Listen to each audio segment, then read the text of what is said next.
नमस्कार दोस्तों, स्वागत है आप लोगों का हमारे चैनल मैथ्स मेकर में। तो चलिए आज का सेशन हम लोग स्टार्ट करते हैं। और सभी क्वेश्चन जो है आप लोगों को पता है कि रेलवे का हम लोग प्रीवियस ईयर क्वेश्चन करते हैं। एनटीपीसी, ग्रुप डी और आरपीएफ कांस्टेबल के लिए बहुत ही इंपॉर्टेंट रहने वाला है। अगर आप लोग ये सभी एग्जाम्स का तैयारी कर रहे हैं तो हमारे साथ जरूर जुड़ें, या फिर रेलवे के किसी भी एग्जाम्स का तैयारी करते हैं तो जरूर जुड़ें। क्योंकि आप लोग देखे होंगे जितना भी क्लास क्वेश्चन आया था एएलपी में, टेक्नीशियन में, जेई में, आरपीएफ एसआई में, सभी अपनी क्लास से क्वेश्चन था। इसलिए हम लोग जो क्वेश्चन करते हैं बहुत ही सिलेक्टेड क्वेश्चन और प्रीवियस ईयर क्वेश्चन रहता है रेलवे का ही। चलिए हम लोग पहला क्वेश्चन से स्टार्ट करते हैं। तो ये रहा हमारा क्वेश्चन नंबर फर्स्ट। क्या है? इतना 3 से विभाज्य है तो x के संभावित मानों का योग, जो जो मान हो सकता है वो सभी का योग 27 कितना है 276 x और 1 इतना डिवाइडेड बाई, क्या पूरा पूरी 3 से भाग लग जाता है। तो पूछा जा रहा है क्वेश्चन में कि x की जगह पे क्या क्या आ सकता है। ठीक है, अब देखिए सिंपल सा बात है कि कोई भी संख्या में हम कब बोलेंगे कि तो उसमें 3 से भाग लग रहा है। क्या इसमें 3 से भाग लग रहा है? तो आप लोग बोलिएगा नहीं लगता है। लेकिन चेक अगर करें तो 3 2 5, क्या आ गया 5 आ गया। तो 5 में 3 से भाग नहीं लगता है ना, इसका मतलब इस संख्या में भी 3 से भाग नहीं लगेगा। ठीक है, तो इतना अगर नहीं बिना जोड़े बनाना हो तो मैं इतना जोड़ेंगे 3 2 5, तो टाइम तो यहाँ पर मानी नहीं गया क्योंकि छोटा सा अक्षर था। लेकिन कोई बड़ा अक्षर हो तो टाइम तो जा सकता है। तो आखिर क्या करना चाहिए? तो देखिए पहले ये समझिए कि अगर यहाँ पे अगर 3 को ही काट दे तो कितना बच जाएगा 2।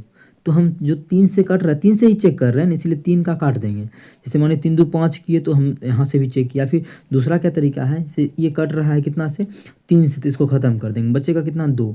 क्या 2 में हमारा 3 से भाग लगता है? नहीं लगता है। जब 2 में हमारा 3 से भाग नहीं लगता है इसलिए हम बोलेंगे कि हमारा इस पूरे संख्या में भी 3 से भाग नहीं लगेगा, बिना जोड़े अगर जानना हो तब।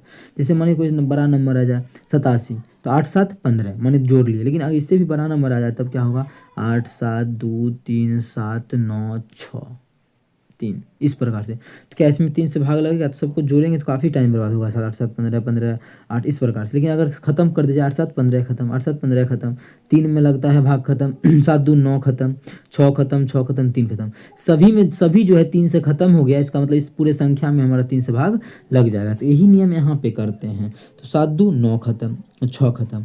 अब x और 1 आ गया, इसके योगफल में अगर 3 से भाग लग जाएगा तो बोलेंगे इस संख्या में भी 3 से भाग लग जाएगा। तो क्या ले सकते हैं? इसका मान 1 लेंगे क्या? 1 1 2 हो जाएगा। नहीं, गलत, 3 से भाग नहीं लगेगा। 2 लेंगे तो 2 1 3, हाँ लग जाएगा। मतलब यहाँ पे 2 लेंगे तो हो जाएगा x के जगह पे।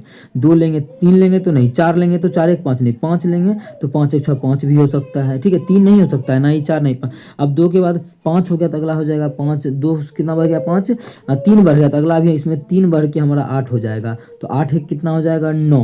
इसका मतलब इस संख्या में हमारा भाग लग जाएगा। ये सभी रखेंगे तब x के जगह पे 2 रहे, चाहे 5 रहे, चाहे 8 रहे, ये सभी में से कुछ भी रहेगा तो हम बोलेंगे उस संख्या में हमारा 3 से भाग लग जाएगा।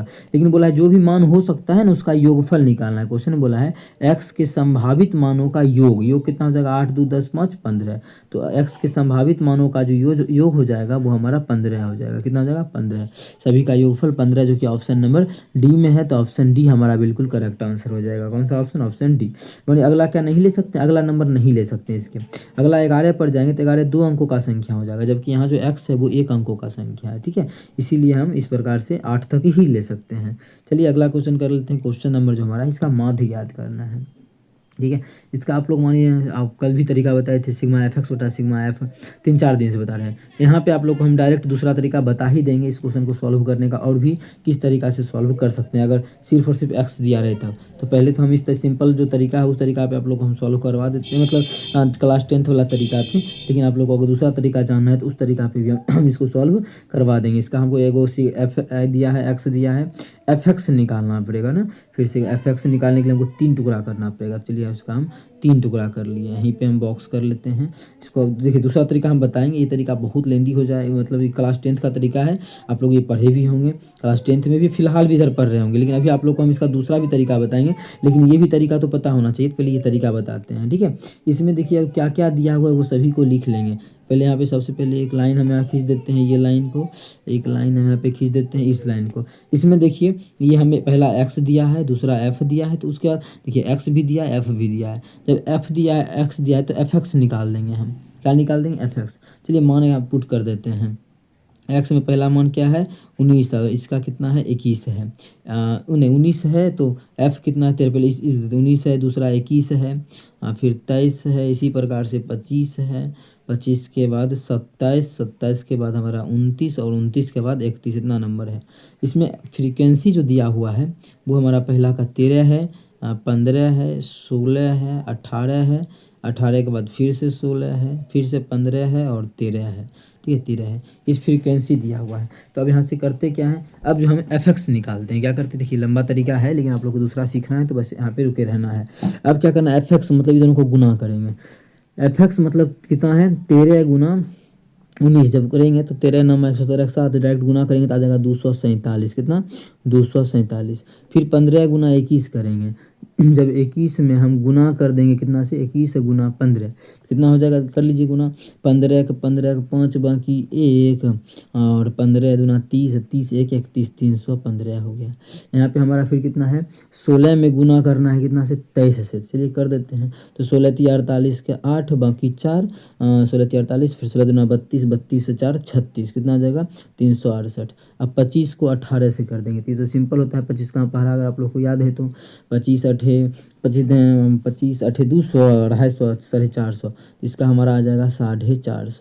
अब 27 को कर देंगे कितना से 27 गुना 16 है ना, 16 में 27, 27 से गुना करेंगे, 27 गुना 16 जब करेंगे तो हो जाएगा हमारा 16 से टोटल आ जाएगा 432, कितना आ जाएगा 432। अब 29 गुना 15 है, कितना है 29 गुना 15, जब 29 में गुना करेंगे 15 से तो हमारा जो आ जाएगा वो 435 आ जाएगा, ठीक है। अगला 13 गुना 31, देखिए कितना टाइम बर्बाद हो रहा है इस तरीका में। 31 गुना 13, जब 31 गुना 13 करेंगे तो हमारा 13 13 3 बाकी ये 1 13 3 39 40, 403 आ गया। उसके बाद हमें फॉर्मूला में क्या होता है सिग्मा एफ निकालना होता है, क्या निकालना होता है सिग्मा एफ, इसका मतलब इस सभी का जोड़ बताते हैं, पहले इसको हम थोड़ा सा कर लेते हैं छोटा, उसके बाद सिग्मा एफ फिर सिग्मा एफ हो गया, यही तो है। तो फॉर्मूला क्या होता है, हमें माध्य क्वेश्चन बोला निकालने, क्या माध्य ज्ञात कीजिए। तो माध्य होता है इतना बराबर सिग्मा एफ एक्स बटा सिग्मा एफ, क्या सिग्मा एफ एक्स बटा sigma F. Sigma F x का मतलब हुआ इस सभी का जोड़, इस सभी के जोड़ को बोल देते हैं सिग्मा एफ एक्स। चलिए निकाल देंगे, सिग्मा का मतलब जोड़ किसका एफ एक्स का जोड़, जब करेंगे 247 में जोड़ना है 315, ठीक है 315 में जोड़ना है 368, 368 में जोड़ेंगे 450 और 450 में जोड़ेंगे 432, 432 में जोड़ देंगे 435, कितना 435 है, फिर 435 में हम जोड़ देंगे 403, तो जो हमारा टोटल आ जाएगा, हाँ आप लोग कर लीजिएगा, फिर इसको सॉल्व हम लिख देते हैं यहाँ पे 2650 आ गया, कितना आ गया 2650। तो सिग्मा एफ एक्स जो आ गया वो आ गया हमारा 2650 बटा, अब देखिए अब हमें फॉर्मूला में क्या है सिग्मा एफ मतलब फ्रीक्वेंसी का जोड़, ठीक है सिग्मा एफ का मतलब फ्रीक्वेंसी का जोड़। चलिए तो सिंपल है, कितना है 13, 13 में जोड़ देंगे 15, 13 15 28, 28 में 16 जोड़ देंगे तो 28 16 814 44, 44 में 18 जोड़ेंगे तो 62, 62 में फिर 16 जोड़ेंगे तो 78 हो जाएगा, 78 में फिर 15 अगर जोड़ेंगे 93, 93 में अगर हम 13 जोड़ेंगे तो 106 आ जाएगा, कितना आ जाएगा, इसका जो जोड़ आ गया वो 106 आ गया, ठीक है। हमें जो ज्ञात करना है इसका भाग कर देंगे आंसर आ जाएगा, तो 2650 में जो भाग कर देंगे 106 से वही हमारा आंसर हो जाएगा 2650 में। चलिए भाग लगेगा कि नहीं तो चेक कर लेते हैं कितना से, अगर भाग दें हम इसको सबसे पहले 6 1 7 26, इसको गुना करेंगे तो कितना से कट जाएगा, पूरी कटना चाहिए ना, 6 25 30, 5 से गुना 6 25 30, यहाँ पे 0 है ना तो 5 या 15 ही हो सकता है, छक्का पहरा में 0 कब आता है, चाहे 10 से गुना करते हैं या फिर 5 से, तो हो सकता है 5 से ऑप्शन में है लास्ट में 5, इसमें नहीं है, इसमें नहीं है, इसमें नहीं है, एक ही ऑप्शन में चेक कर लेते हैं ना कि 106 में अगर हम गुना करेंगे 25 से तो क्या कट रहा है, तो 6 25 देखिए 15 6 25 6 150 के 0 बाकी 15 15 5 बाकी 1 25 1 26 2650, बिल्कुल हमारा ये कट रहा है। इसका मतलब ये जो हमारा है 25 बार में कट जाएगा तो इसका जो आंसर हो जाएगा 25। तो क्वेश्चन में जो माध्य निकालने बोला था वो हमारा 25 आ गया जो कि ऑप्शन डी में है। तो क्या इतना तरीका लंबा जाएंगे कुछ क्वेश्चन को सिर्फ माध्य निकालने के लिए, और ये जो क्वेश्चन है वो आप लोगों को पता होना चाहिए कि एनटीपीसी में पूछा गया प्रश्न है।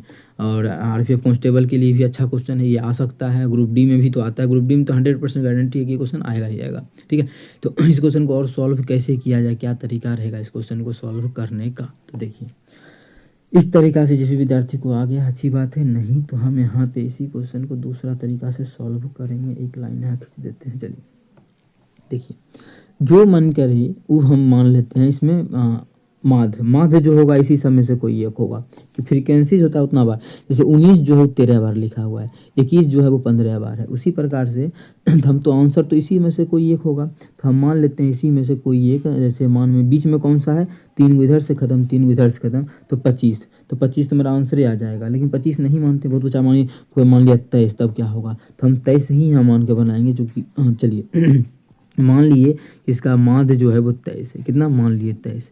तो अब शुरू से चलिए, तो ये जो है फ्रीक्वेंसी इसका बात करते हैं 19 कितना 23 से कितना कम है, अगर हम 19 की बात करें तो 23 से 4 कम है, कितना कम है 23 से 4 गो कम है। हम मान तो 23 मान लिए हैं, लेकिन ये तो 23 से 4 कम है।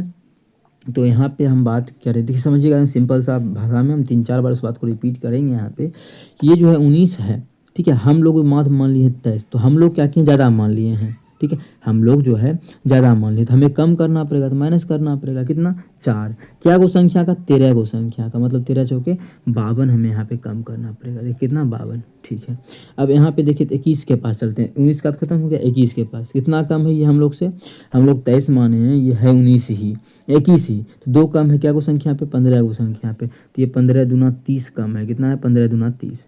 अगर 23 कम है 23 तो 0 हो गया, तो ये 0 हो गया। अब आगे की बात करी थी कितना है 25 है, ये हम लोग माने हैं 23, लेकिन ये है 25, कितना 2 ज़्यादा है, तो सब संख्या 18 की संख्या पे 2 ज़्यादा हो जाएगा, तो 18 दूना 36, कितना हो जाएगा 18 दूना 36।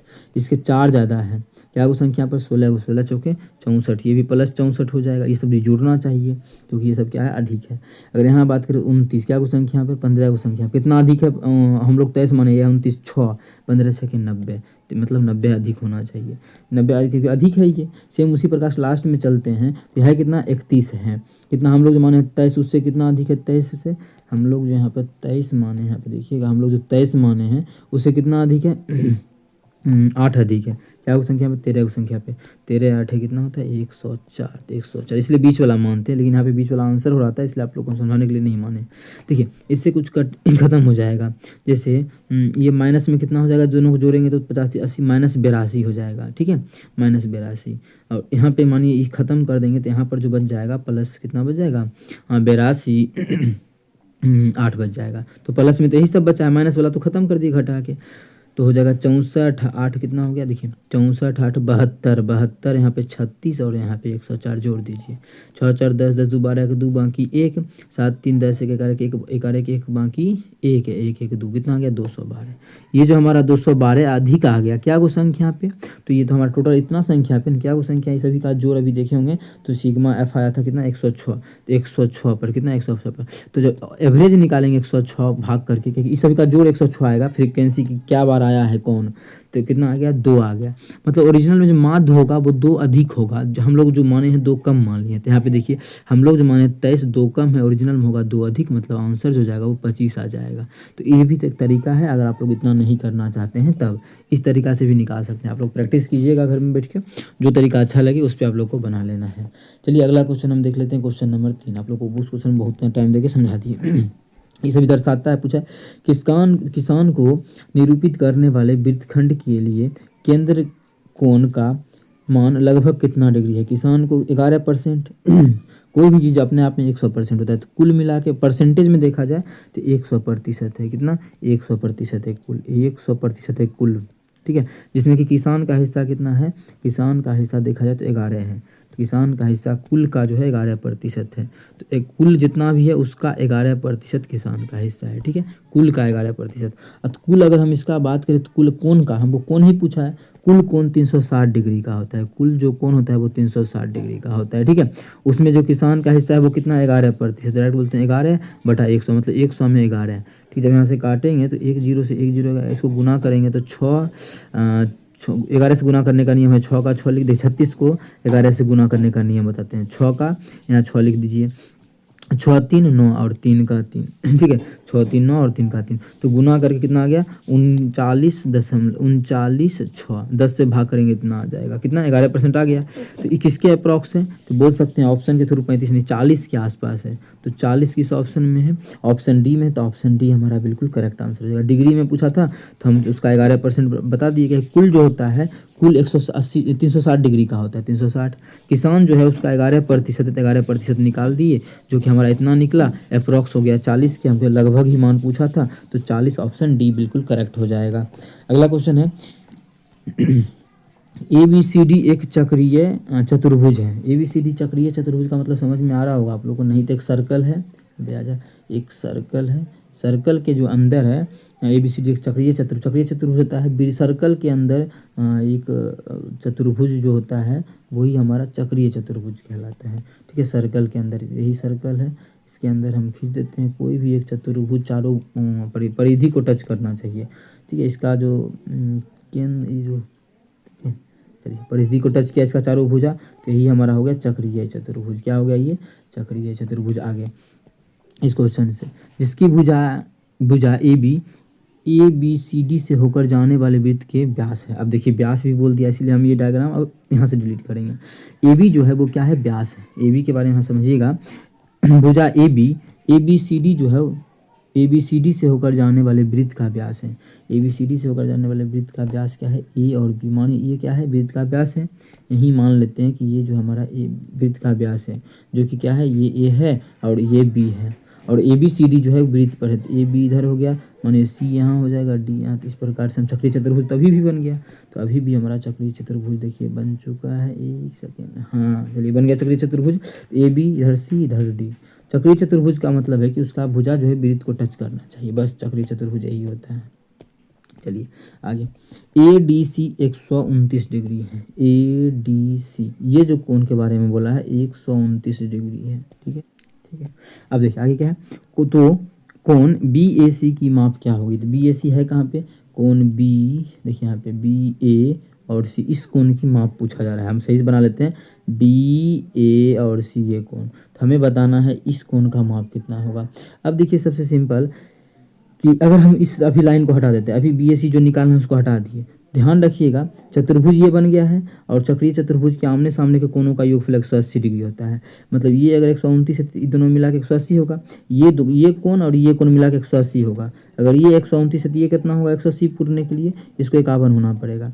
अब देखिए 51 जब ये को निकल गया तो अब हमको जो चाहिए यहाँ पे रख देते हैं। अब देखिए अब हमें जो ज्ञात करना है वो यहाँ का ये कोण एंगल निकालना, जो रंग दिए हैं हम यहाँ पे देखिए ये एंगल। अब देखिए अर्धवृत्त के कोण समकोण होते हैं, क्या आप लोग को ये अर्धवृत्त के कोण दिख रहा है, ये तो बोलिएगा हाँ अर्धवृत्त के कोण दिख रहा है। मतलब ये कितना हो जाएगा, ये जो हो जाएगा 90 डिग्री।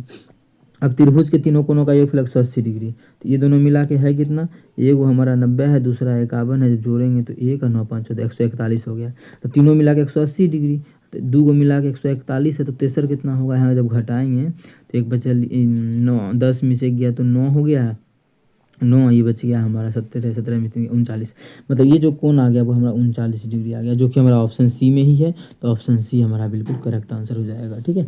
तो BAC का जो मान था वो हमारा 39 डिग्री हो जाएगा।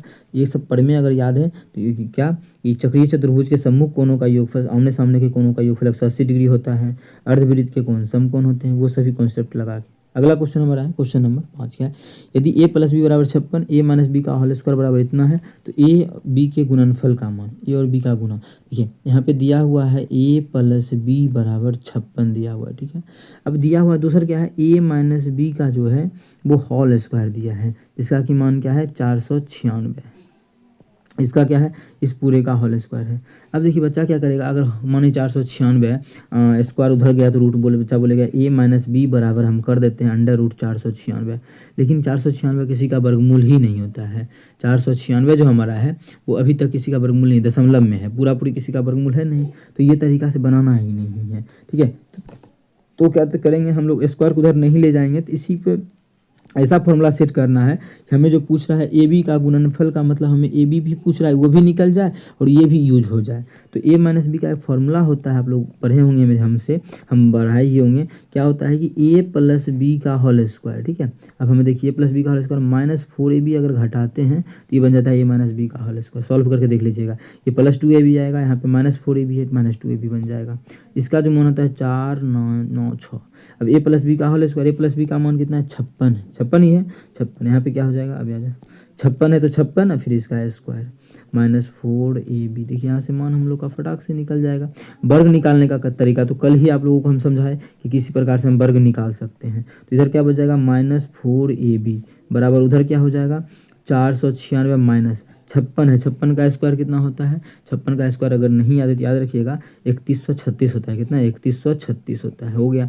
अब 3136 के में 496 है ना, 496 में घटा देंगे, इधर बचेगा माइनस 4ab बराबर उधर हो जाएगा घटाएंगे तो माइनस 2640, माइनस 2640। अब देखिए यहाँ से माइनस 4 से काटेंगे तो 4 छके 24 है, 4 छके 24 जीरो। तो ए बी का जो मान आ गया वो हमारा 660 आ गया, जो कि ऑप्शन नंबर डी में है। तो ऑप्शन डी हमारा बिल्कुल करेक्ट हो जाएगा। अगर हम उस तरीका से बनाते तो काफ़ी अधिक टाइम लगता, लेकिन ये जो तरीका है फॉर्मूला सेट करके तुरंत हम लोग बना लिए, ठीक है। तो इसी प्रकार से आप लोग को भी बनाना है, ये नहीं करना है कि स्क्वायर अगर इधर है तो बराबर के उस पार जाएगा तो रूट हो जाएगा, तो काफ़ी अधिक टाइम लगेगा और वर्गमूल ही नहीं निकलेगा पूरी, तो आप लोग फंस सकते हैं इस तरीका में। और ये तरीका आप लोग जो बनाते हैं, जो बता दिए हैं, वही तरीका सबसे अच्छा है इस क्वेश्चन को सॉल्व करने का। अगला क्वेश्चन है इसका व्यंजक का मान, ठीक है। तो थीटा का मान जितना भी पुट कर सकता है, देखिए 45 पुट नहीं कर सकते यहाँ पे, क्यों 45 जब पुट करेंगे ना तो इसका भी मान 45 का मान एक होता है, कॉट 45 का भी, और टेन 45 का भी जो मान होता है वो हमारा एक ही होता है। फिर ऑप्शन में हम फंस जाएंगे, अगर यहीं मान 45 रखेंगे तो यही हमारा आंसर आता है कुछ। तो कॉस 45 का भी मान 1/√2 और इसका भी 1/√2, तो यहाँ पे हम फंस जाएंगे, इसलिए ऑप्शन रखेंगे 45 के अलावा, जिस पे सेम नहीं आता है। तो अपना जितना मन करे उतना, तो हम थीटा का मान अगर 60 रखेंगे तो मानिए 60 रखेंगे, 36 18 180 आ जाएगा। सबसे आसान क्या है, थीटा का मान कितना दिक्कत नहीं होगा 30 रख लेते हैं। कितना थीटा का जो मान है वो 30 डिग्री रख लेते हैं, चलिए रख लेते हैं इसी ऑप्शन में।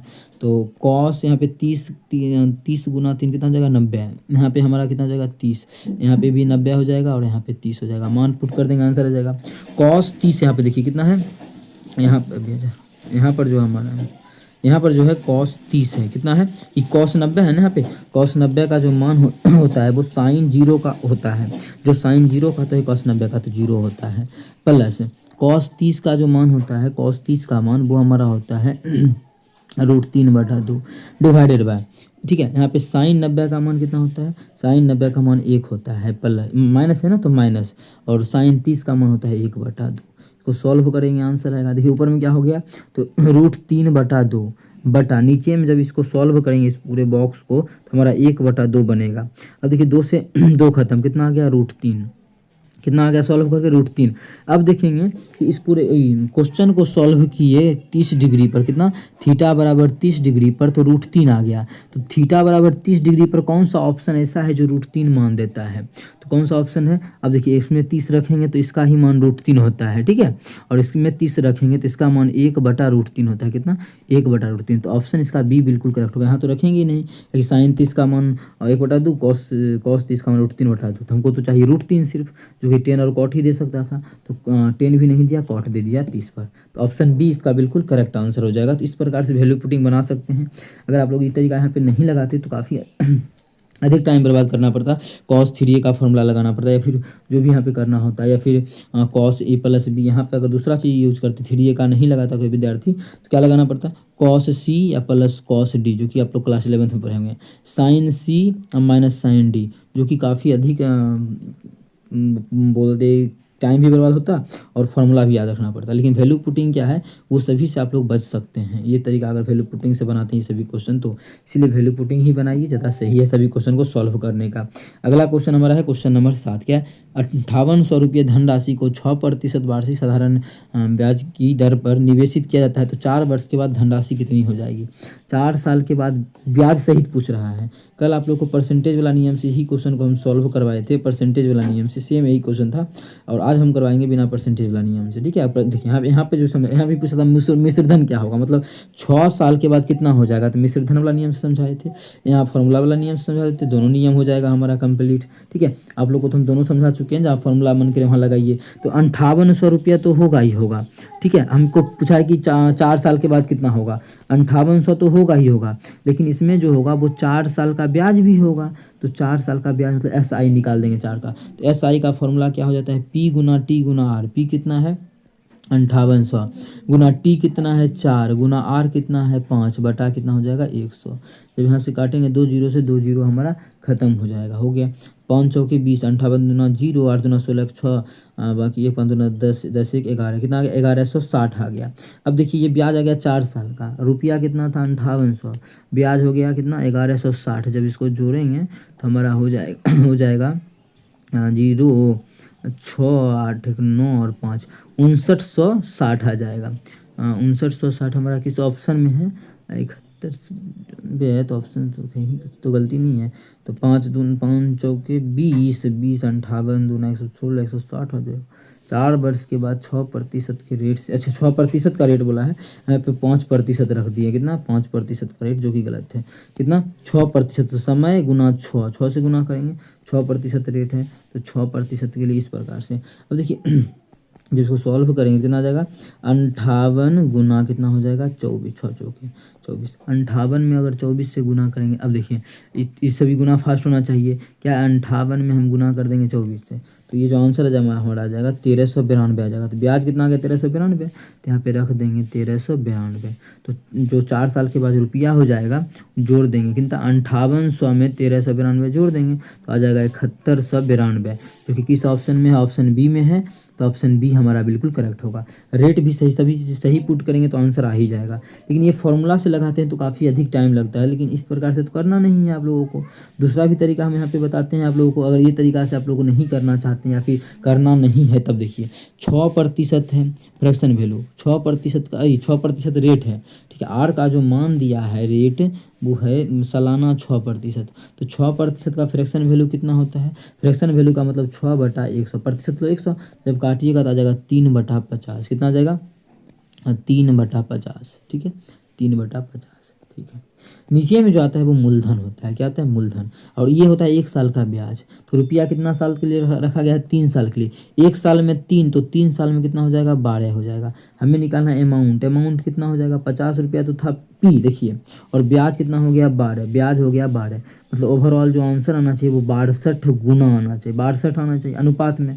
अब देखिए एक्चुअल में हमारा पी 50 आया है, कितना एक्चुअल में नहीं, हम लोग जो माने हैं उसके अकॉर्डिंग जो पी जो आया है वो पी का जो मान आया है 50 आया है, लेकिन एक्चुअल में पी 50 नहीं है, एक्चुअल में जो पी हमारा है 5800 है।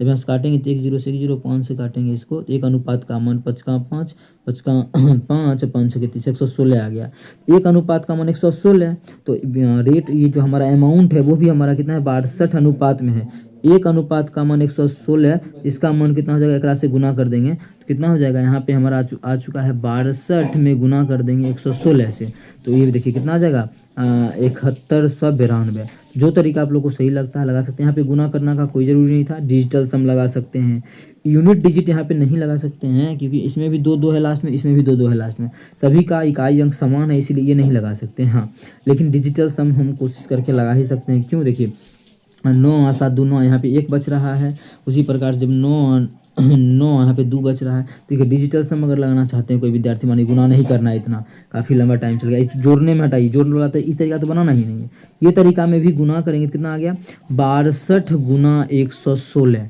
तो डिजिटल सम 6 2 8 गुना, यहाँ पे 6 2 8, 8 को गुना करेंगे 8 8 64, 64 में 6 4 10, हमेशा जोड़ते जाते हैं 9 से भाग करते जाते हैं मन ही मन, 10 में भी 9 से भाग करेंगे 1, तो इस पूरे का डिजिटल सम 1 आ गया, इस पूरे क्वेश्चन मतलब आंसर का डिजिटल सम 1 आ गया। अब क्वेश्चन में देखते हैं ऑप्शन में किसका डिजिटल सम 1 है, वही आंसर होगा, तो 9 खत्म 2 बच गया, डिजिटल सम नहीं, गलत, 9 खत्म 6 2 8 1 9, 9 से 9 खत्म तो 0 आ गया, तो ये भी गलत, 9 खत्म 7 2 9 खत्म, कितना आ गया 1 आ गया इसका डिजिटल सम। क्वेश्चन में भी बोला है 1 ही आना चाहिए, आंसर में भी, तो यही आंसर हो जाएगा। आगे भी चेक कर लेते हैं क्या डिजिटल सम 1 ही है, 9 9 खत्म 2 1 3, इसका डिजिटल सम 3 आ गया। तो कोई भी ऑप्शन नहीं दिया ना तीनों को, हमारा एक ही ऑप्शन था डिजिटल सम जिसका 1 था। तो बिना गुना किए भी हम लोग इस क्वेश्चन को डिजिटल सम पे भी सॉल्व कर सकते हैं, जो कि अभी आप लोगों को सामने हम डिजिटल सम पे इस क्वेश्चन को सॉल्व किए हैं।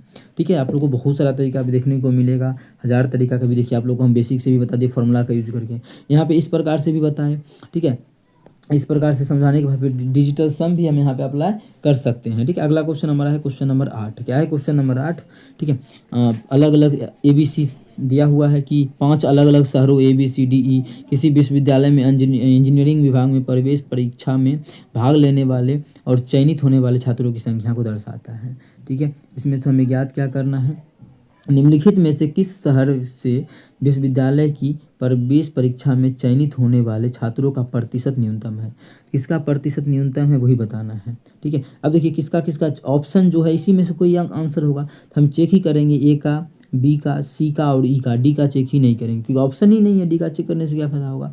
किसका न्यूनतम है बस हमें ये चेक करना है कि किसका प्रतिशत जो है न्यूनतम कितना। देखिए चयनित 2800 में 1900 हुआ है, कितना प्रतिशत हो गया, 2800 में 1900 हुआ है, कितना 1900, कुल कितना था 2800 था, कुल था 2800, प्रतिशत निकालेंगे तो 100 से गुना करेंगे। सबसे कम पता करना तो छोड़िए आगे चलते हैं।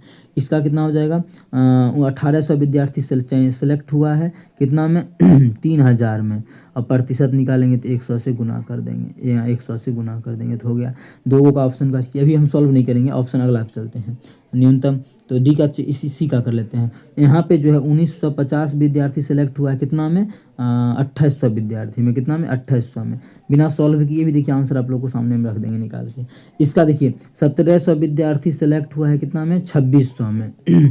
इसका भी प्रतिशत हमसे पूछा क्वेश्चन में कि प्रतिशत का न्यूनतम है, किसका न्यूनतम, सबसे कम प्रतिशत, सबसे कम विद्यार्थी किस शहर से हुआ है, ए या बी या सी या डी। ये है ए का, ये है बी का, ये है सी का और ये है ई का। यही चारों चेक करेंगे क्योंकि ऑप्शन में यही चारों दिया हुआ है।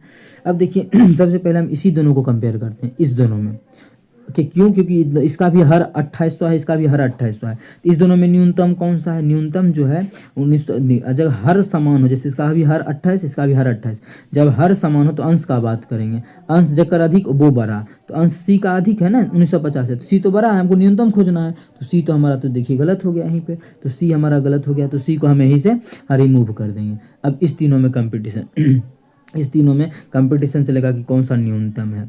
अब देखिए हर देखा जाए इस दोनों का क्या है, हर बहुत कम है। जब हर कम तो अंश अधिक हो जाएगा क्योंकि इसका हर भी क्या है, अधिक है, अंश भी उतना अधिक नहीं है। तो सबसे न्यूनतम हमारा यही जगह आप लोग सॉल्व भी कर सकते हैं। तो सबसे न्यूनतम हमारा ऑप्शन बी हो जाएगा, देखने से ही लग रहा है। ठीक है, तो चलिए अगला क्वेश्चन हमारा है क्वेश्चन नंबर 9। ये क्वेश्चन नंबर 9 जो है होमवर्क का प्रश्न आप लोग को आंसर करना है। कल इसका हम सॉल्यूशन आप लोग को क्वेश्चन नंबर 9 में ही मिलेगा कल के क्लास में हम। ठीक है, जो भी कल का क्वेश्चन है उसको हटा देंगे, होमवर्क के तौर पर इसको हम दे देंगे आज का क्वेश्चन। अगर आप लोग देखना चाहते हैं जरूर हमारे साथ जुड़े, और इसका आंसर आप लोग बना लेते हैं तो कमेंट सेक्शन में कमेंट कर दीजिएगा। आप लोग अगर हमारे चैनल से पढ़ते ही हैं डेली तो बिल्कुल आप लोग इसका आंसर कर पाइएगा, बस भेजा लगाना है। और जिस भी विद्यार्थी का आंसर सही होगा हम कोशिश करेंगे टाइम मिलेगा तो उसको पिन करने का। अगला क्वेश्चन हमारा है क्वेश्चन नंबर 10। क्या है, रमा 1 घंटे में 36 बक्से पैक करती है और उसकी बहन रमा 1 घंटे में 36 बक्से पैक करती है। आगे उसकी बहन को इतने ही बक्से पैक करने में 3 घंटे का समय लगता है। उन दोनों को एक साथ मिलकर इन 36 बक्सों को पैक करने में कितना समय लगेगा। दोनों को मिला देंगे तो कुल कितना समय लगेगा, ये क्वेश्चन में बोला जा रहा है। देखिए सिंपल सा क्वेश्चन है। 1 घंटे में 36 बक्सा ये पैक करती है। 1 घंटा की बात करें तो 1 घंटा में 36 बक्सा करती, 36 काम कर लेती है। 1 घंटा का बात कर रहे हैं, 1 एच का। दूसरी जो है 3 घंटे में का समय लगता है उतना ही बक्सा में। अब देखिए उतना ही बक्सा मतलब 3 घंटा में जो है ये है रमा का और उसके सिस्टर का। 3 घंटा में 36 बक्सा, तो हमें 1 घंटा का मतलब है तो 1 घंटा में कितना हो जाएगा 12। तो उसकी सिस्टर जो है 1 घंटा में 12 गो बक्सा पैक करेगी। कितना, 1 घंटा में 12 गो बक्सा। अगर हम दोनों को साथ मिला दे तो 1 घंटा में ही कितना हो जाएगा, 1 घंटा में ही जो हो जाएगा 36 12 48 बक्सा हो जाएगा। कितना, 1 घंटा में ही 48। लेकिन क्वेश्चन बोला दोनों मिलकर 36 गो बक्सा को पैक करने में कितना समय लगी। 36 गो बक्सा ही पैक करवाना है और 1 घंटा में 48 गो कर देती है। 48 से भाग कर दिए तो यहाँ से मिनट निकल जाएगा, ये घंटा, इतना घंटा लगेगा। लेकिन क्वेश्चन आंसर मिनट में दिया है तो मिनट में बदलने के लिए 60 से गुना करेंगे तो मिनट हो जाएगा। तो 12 × 5 = 60, 12 चौके 48, 4 नामा 36, 9 पचे 45, मतलब 45 मिनट का जो है उस दोनों, अगर दोनों को मिला दे तो 45 मिनट का समय लगेगा। कितना? 45 मिनट का 36 गो बक्सा को पैक करने में 45 मिनट का, जो कि ऑप्शन नंबर सी में है। बस एक घंटा का काम निकाल लेना है। 48 आ गया, 1 घंटा में 48, तो हमको 36 को करवाना है। 36 को करने में कितना समय लगेगा? 48 से भाग के 1 घंटा के काम से, और समय मिनट में बनाना था तो एक साइड से गुना कर दी, तो हमारा आंसर आ गया कितना? 48 मिनट, जो कि ऑप्शन सी में है। उम्मीद करते हैं दोस्तों समझ में आया होगा। कहीं भी किसी प्रकार का कोई भी दिक्कत हो किसी भी क्वेश्चन में, कमेंट करके पूछ सकते हैं। यदि आपको अच्छा लगता है, समझ में आता है, तो हम हमारे चैनल को सपोर्ट करें, अपने सभी दोस्तों के साथ इस वीडियो को ज़्यादा से ज़्यादा शेयर करें, लाइक भी करना है अच्छा लगता है तो। ठीक है, चलिए मिलेंगे नेक्स्ट वीडियो में इसी प्रकार का बेहतरीन क्वेश्चन लेके। और हाँ, इसका आंसर आप लोग को ज़रूर करना है। चलिए, थैंक यू।